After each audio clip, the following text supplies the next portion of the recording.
You are dead to me, 'cause what you said to me cut so deep, and now you're dead to me. Dead to me, you were a friend to me, but I put you to sleep, and now you're dead to me. Salut les Indés. C'est avec un plaisir non simulé que j'ai retrouvé la commissaire Victoire Guinaud. Une femme flic au caractère affirmé, dont les coups de gueule et les fous rires sont aussi célèbres dans les nichoirs de la maison Poulaga que son intuition légendaire, sa clairvoyance réputée et son illustre discernement. Quoique, dans cet opus, elle se fait un tantinet voler la vedette, voire la médaille de la fliquette la plus perspicace, par deux autres enquêtrices, oui, des copines à elle, disposant d'une jugeote tout aussi affûtée que la sienne. Cette nouvelle investigation policière, orchestrée par l'excellente Sylvie Grignon, met donc en scène un trio de femmes détectives aussi belles que douées. Des drôles de dames, oui, mais attention, qui ne travaillent pas pour un millionnaire anonyme nommé Charlie, que nenni. Gendarmes ou officiers de police judiciaire, elles œuvrent pour le bien de la collectivité et leur modeste salaire de fonctionnaire ou de militaire provient des fonds publics. Et oui, c'est-à-dire de nos impôts. Ah, nos anges de Charlie, et oui, ça c'est le titre américain de la série Drôle de Dames.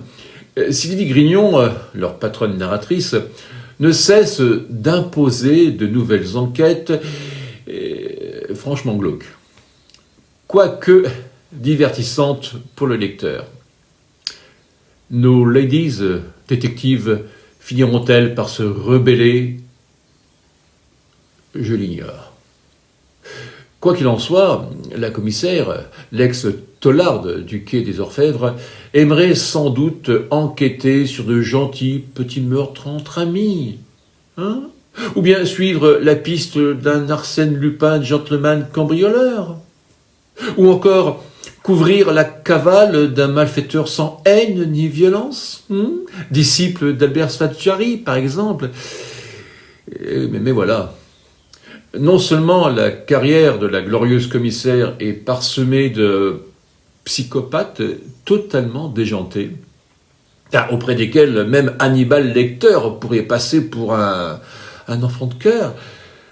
Oui, enfin bon, s'il n'était pas aussi dérangé et passablement cannibale.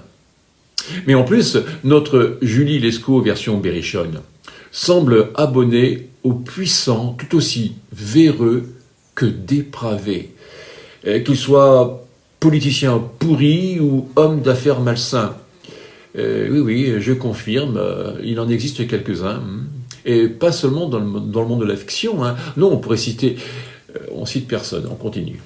Bien, en tout cas, tout ça, ça possède le don de la mettre en rogne. Une rogne terrible. Bon, il faut dire que nos aliénés tueurs ne chôment pas. Non, au pays des cailloux, ça immole à tour de bras.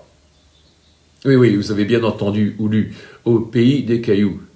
Oui, parce que car en plus d'égorger, de décimer, d'exterminer, bref, d'écharper facétieusement, nos joyeux lurons, pourvoyeurs de victimes en tout genre, font une véritable fixette névrotique sur les pierres thérapeutiques. Tourmaline, obsidienne, ils en distribuent, en veux-tu, en voilà, à qui mieux. Oui, c'est une singulière manie qui a pour effet de surprendre, mais surtout d'agacer plus encore notre commissaire, qui, depuis qu'elle a déserté la capitale, préfère, et de loin, la culture des tomates bio aux minéraux rares à vertu curative. Chacun son truc. L'enquête du trio de choc et de charme est trépidante, à rebondissement compliqué à souhait, et richement argumenté, ce qui ne gâche rien. On les aime, nos héroïnes, et on se plaît à détester les méchants. Bon, il faut dire qu'ils sont puissamment insupportables et totalement infréquentables. L'autrice réussit également ce tour de force qui nous amène sinon à pardonner, mais tout au moins à comprendre, en tout cas à tenter de comprendre le mobile motivant l'assassin, qui, contrairement à M. Smith, n'habite pas au 21. Ben non, ce serait trop simple. Et Dame Sylvie ne donne pas dans la simplicité. Ah non, non, elle aime embrouiller ses lecteurs, et elle y parvient fort bien. Donc, pour clore cette désopilante chronique, je dirais encore un bon thriller sanglant à l'actif de la Mary Higgins Clark, version gauloise. Comparaison osée, vous dites ? Oui, peut-être. Mais bon, comme vous le savez, moi je dis ça, je dis rien. Hein. Et puis de toute façon, c'est à vous de voir, enfin, une fois que vous aurez lu le bouquin, ce que je vous conseille.